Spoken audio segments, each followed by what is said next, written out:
Welcome to சுடுதண்ணி. இன்னைக்கு நம்ம வீடியோவில் ரொம்ப ஈஸியான ஒரு மாங்காய் கறி தான் பண்ண போகிறோம். இது இருக்கிறதுலே டாப் மோஸ்ட் ஈஸியான ஒரு கறி ரெசிபி. ஸோ டிலே பண்ணாமல் ஒரு சூப்பரான அங்கமல்லி மாங்காய் கறி எப்படி பண்ணுறதுன்னு பார்க்கலாம். இதோட இன்க்ரீடியன்ஸை நான் டிஸ்கிரிப்ஷன் பாக்ஸில் கொடுக்குறேன். இப்போ வாங்க சேர்ந்து சமைக்கலாம். ஃபஸ்ட்டு நீங்கள் எந்த கடாயில் சமைக்க போகிறீங்களோ அந்த கடாயவே நீங்கள் எடுத்துக்கோங்க. இதில் ஒரு 10-15 சின்ன வெங்காயம் சேர்த்துக்கலாம். இதோட 2 இன்ச்சு இஞ்சி சேர்த்துக்கோங்க. இந்த மாதிரி நீளமாக நறுக்கி சேர்த்துக்கலாம். கூடவே 2 பச்சை மிளகாய் சேர்த்துக்கோங்க.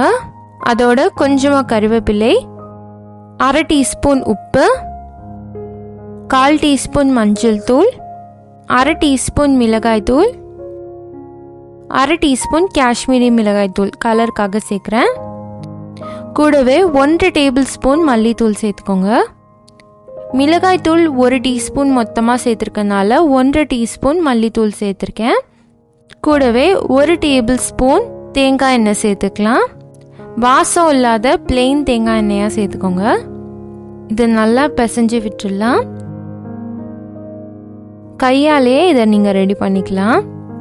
ஸோ மசாலா எல்லாத்தோடையும் நல்லா கோட் ஆகுற மாதிரி இதை பிசைஞ்சுக்கோங்க. இப்போ பார்த்தீங்கன்னா இது ரெடியாக இருக்குது. இதோட நான் ஒரு மாங்காய் சேர்த்துக்கிறேன்.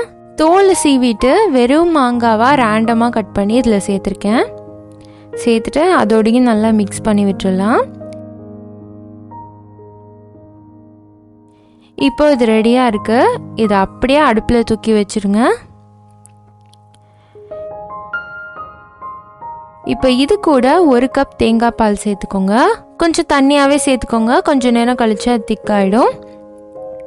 ஸோ உங்களுக்கு குக்கிங் டைம் கொஞ்சம் அதிகமாக இருக்கும். அந்த டைம் இது நல்லா மிக்ஸ் ஆகிடும்.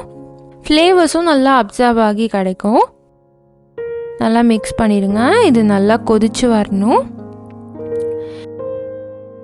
இப்போ பார்த்தீங்கன்னா ஒரு 10 நிமிஷம் ஆயிருக்கு.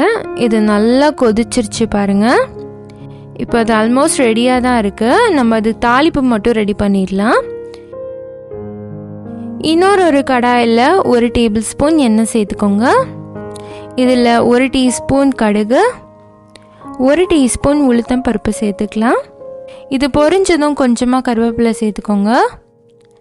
2-3 வரமிளகாய் சேர்த்துக்கலாம். இது நல்லா மிக்ஸ் பண்ணி விட்டுட்டு இது கூடவே ஒரு பெரிய வெங்காயத்தை நல்லா கட் பண்ணிட்டு இதில் சேர்த்துக்கலாம். இந்த வெங்காயத்தை நல்லா வதக்கி எடுத்துக்கோங்க. லைட்டாக இது கலர் மாதிரி ப்ரௌன் கலரில் வரணும். அந்த அளவுக்கு வதங்கினா தான் இது நல்லா டேஸ்ட்டாக இருக்கும். இப்போ பார்த்தீங்கன்னா நல்லா ப்ரௌனாக மாறி வந்துருச்சு. இப்போ நம்ம இந்த குழம்புல சேர்த்துக்கலாம். இப்போ இந்த கறி சூப்பராக ரெடி ஆயிடுச்சு. நல்லா மிக்ஸ் பண்ணி விட்டுட்டு இதை சூடாக சர்வ் பண்ணுங்கள். அந்த மாங்காவோட புளிப்புக்கு இந்த கறி அட்டகாசமாக இருக்கும்.